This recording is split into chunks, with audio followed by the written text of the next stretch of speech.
The seatbelt is a violation of human rights.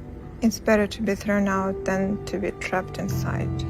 This is very upsetting. Wearing a seatbelt is a terrible idea.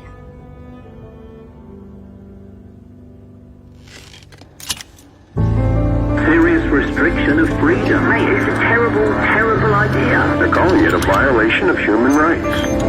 Who would ever want to wear this? A public health report says it's ineffective, inconvenient, and uncomfortable. It was just a normal morning. It was calm on the road, there was no traffic at all.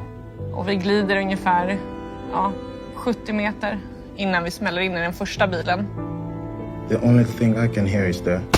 In the beginning, we didn't know what happened actually. It was just a lot of shock, panic. And then just silence. First thing that crossed my mind was my son, my 2-year-old son. For me, it saved my life. That wasn't the day to die, basically. It was not going to be that day.